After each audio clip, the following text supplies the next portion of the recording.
Au sortir de la forêt domaniale de Versailles, avec pour décor les étangs de la Minière, la maison des insectes nous accueille.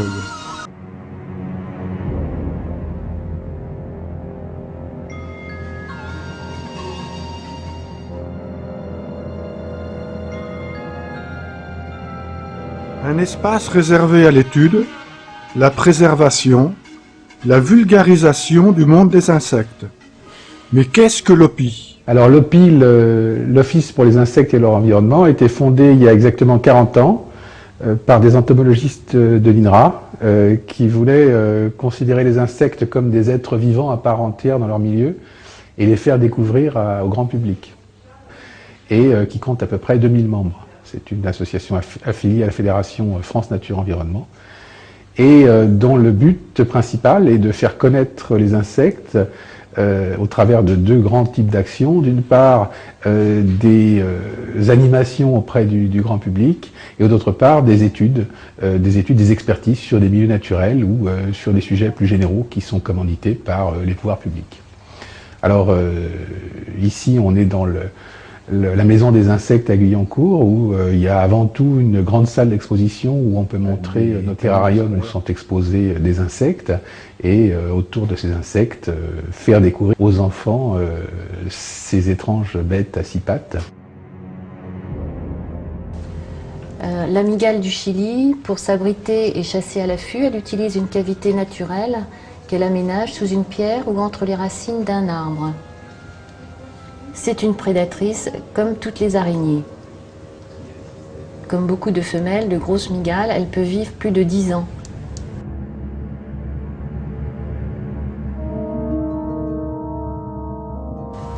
Chez les mygales, les femelles continuent de muer même à l'âge adulte, contrairement à la plupart des araignées.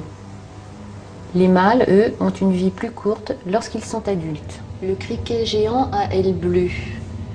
Il vit à la cime des arbres, dans la forêt tropicale d'Amérique du Sud.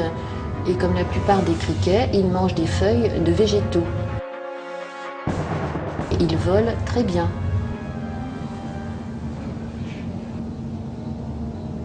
C'est le Bombyx héry.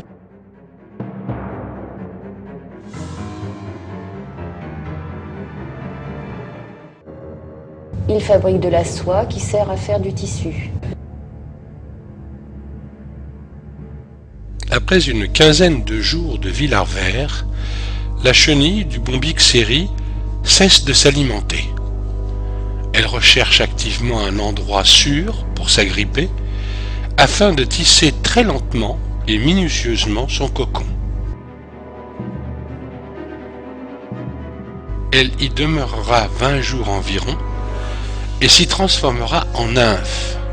Puis, grâce à ses mandibules, elle ouvrira son cocon et tout en y laissant son ancienne carapace, elle donnera naissance au papillon adulte définitif.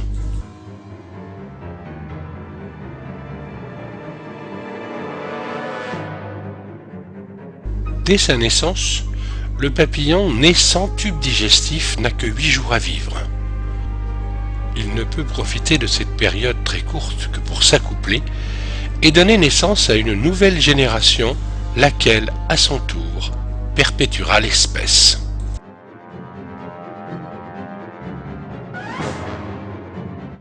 L'accouplement, dont nous voyons ici un exemple, peut durer toute une journée, voire plusieurs jours consécutifs. Le cycle de la vie continue avec ici l'apparition des œufs. Après 3 semaines d'incubation, apparaissent les toutes premières larves, longues d'environ 3 mm.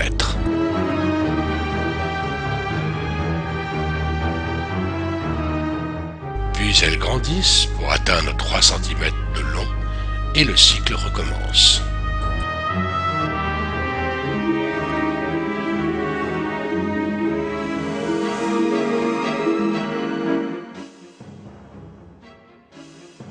Criquet bâton à taches jaunes. Il faut bien observer pour le découvrir. Le phasme bâton du Vietnam vit principalement dans la forêt tropicale du Vietnam et comme beaucoup de phasmes, prend l'apparence de végétaux. pour tromper ses prédateurs.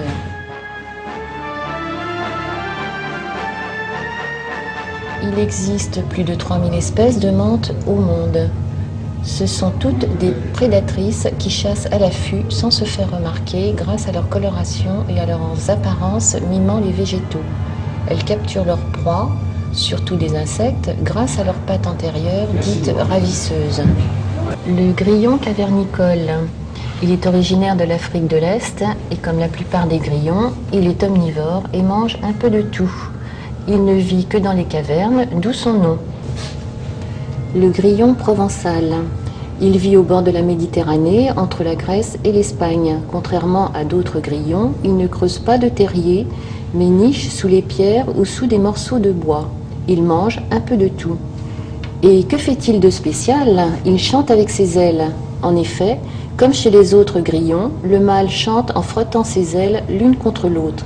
Il a 3 chants, celui pour séduire les femelles, celui pour marquer son territoire et celui pour se battre. La blatte souffleuse. Cette blatte vit dans les forêts de Madagascar. Elle niche plutôt sous les arbres morts ou dans les troncs creux. Elle mange un peu de tout. Lorsqu'elle est menacée, elle souffle. Grâce à son thorax, elle émet un soufflement si fort qu'il impressionne ses prédateurs. Le phasmatiar qui vit en Australie et qui en cas d'agression imite le mouvement des feuilles face au vent afin d'échapper à ses agresseurs. Le phasme péruvien vit dans les forêts tropicales humides du Pérou. Le phasme géant des Caraïbes, lorsqu'il est dérangé, il régurgite un liquide et une odeur caractéristique se dégage.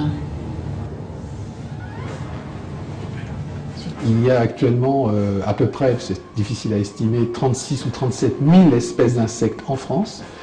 Donc ce qu'on va découvrir assez fréquemment, c'est des espèces en France, alors qu'on ne pensait pas qu'elles y vivaient, mais des espèces déjà connues. Et plus rarement, mais quand même de façon significative chaque année, on doit découvrir des espèces qui étaient totalement inconnues de la science. Alors il faut savoir que les insectes sont divisés en une trentaine d'ordres, ce qu'on appelle les ordres. Bon, les ordres connus sont les coléoptères, les coccinelles, les hannetons, les hyménoptères, les guêpes, les abeilles, les diptères, les mouches, etc. Et il y a un exemple, chez les diptères, on a des milliers d'espèces qui sont très très peu étudiées. Ce sont tout ce qu'on appelle les nématocères, les diptères qui sont apparentés sont très très mal connus. Chez les hyménoptères, même si on connaît bien les grosses espèces proches des guêpes et des abeilles, on a des milliers et des milliers d'espèces de toutes petites guêpes qui sont souvent des parasites d'autres insectes et qui restent totalement inconnues. C'est dans ces groupes-là qu'on va très fréquemment découvrir de nouvelles espèces chaque année. Alors il y a un certain nombre d'études qui montrent que pour l'instant ces mouvements de population sont très faibles, beaucoup moins faibles que les mouvements de température, puisqu'on a la progression des isothermes de plusieurs dizaines de kilomètres et on n'a pas progression des populations d'insectes. À ça, 2 raisons principales. La première, c'est que les insectes sont de toute façon peu mobiles en eux-mêmes. On pense aux libellules, on pense aux papillons, mais la plupart des insectes ont des champs de déplacement de quelques mètres, quelques dizaines de mètres. Qu'elles trouvent pas trop de concurrence, d'autres espèces qui auraient la même niche écologique, etc. Et je vais vous donner un exemple très très intéressant. Le papillon Apollon, par exemple, qui est un grand papillon de montagne blanc et noir bien connu, mange des sédums, des saxifrages. Et si la petite chenille qui sort de l'œuf au printemps trouve un saxifrage très jeune, elle peut s'en nourrir. Si le saxifrage débourre un petit peu plus tôt et que la chenille arrive sur une plante qui est déjà plus âgée, non seulement la plante a développé des systèmes de défense contre la chenille, notamment des facteurs limitants pour qu'une espèce s'installe quelque part, pour qu'une espèce vive quelque part, il faut avant tout qu'elle trouve à manger des filets de soie qui empêchent la chenille de s'alimenter, mais en plus elle a développé des substances toxiques pour la jeune chenille. Voilà. Donc ça montre en fait que la biodiversité, c'est pas quelque chose de primaire, c'est quelque chose qui marche en interaction entre individus. Et c'est pas en changeant le paramètre température qu'on va changer complètement la dispersion des espèces.